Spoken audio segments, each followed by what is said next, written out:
What's going on, guys? Danny here from Metal Couch, bringing you a combo review today. A classic album and a review request. Now, longtime user and friend of Metal Couch, Naked Cups, had suggested that I listen to this album and review it. And well, after about a month and a half of listening to this album, just so that way I could get a really good feel, I feel that I can properly give a review of Riot's sixth album, Thundersteel.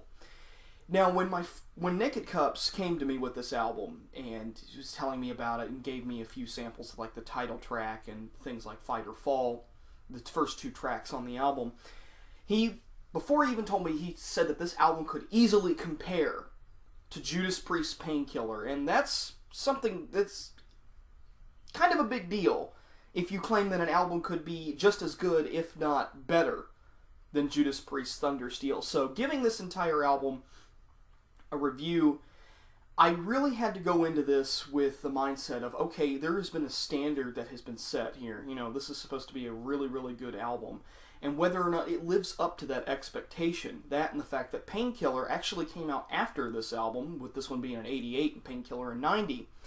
So I had never listened to a Riot album before.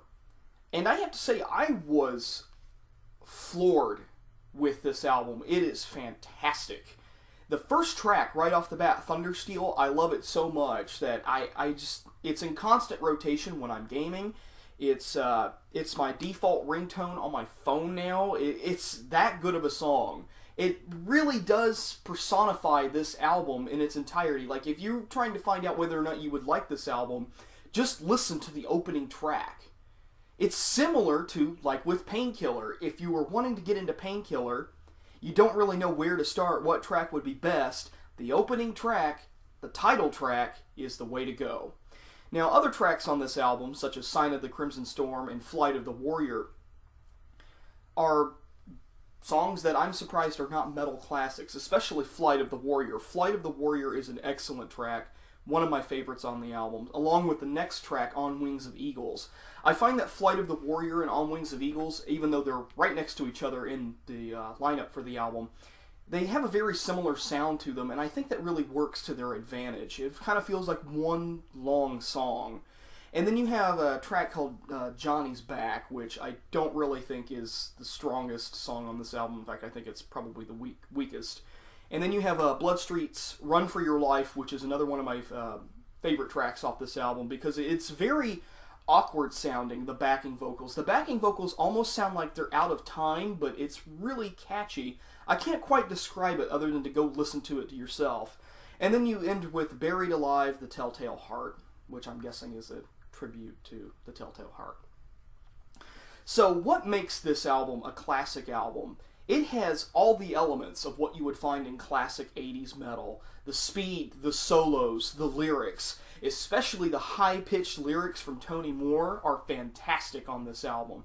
As I said before, I had never listened to a Riot album before, but now I want to go through all of their past discography and start giving it a listen. Even though the vocalist Tony Moore, I believe this is his first album with Riot, so I'm not exactly sure how their old vocalist would sound. So overall, the production of this album is great. You can pick this album up really cheap. I remember looking this up on Amazon, and a physical copy was like $3. And for $3, you really can't complain with some really solid material. But now going to what my friend Naked Cups and I were talking about, and that is which album is better, Painkiller or Thundersteel.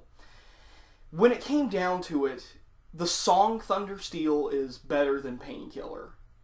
That's my opinion. But overall, of course, Painkiller being a classic, you almost by default want to go with Painkiller, but I'm going to contest that this album is just as good as Judas Priest's Painkiller. So definitely give this album a listen. It is a classic 80s album. You can pick it up for dirt cheap. Even then, you could probably find an MP3 download like through iTunes or something like that for relatively cheap. So if I had to give this album a grade, I would probably give it a 9.5. Other than that one track, Johnny's Back, which is easily one of the... It's so bad. But then again, so does Painkiller. Painkiller has a track like that too. Touch of Evil, which is just... It's so out of place and does not belong, and it ruins the pace of the album. So I guess fair is fair. They're both fairly equal albums, and I'm going to give Thundersteel a 9.5 out of 10. Definitely check this album out. It is definitely worth your time. Danny here from Metal Couch, signing off.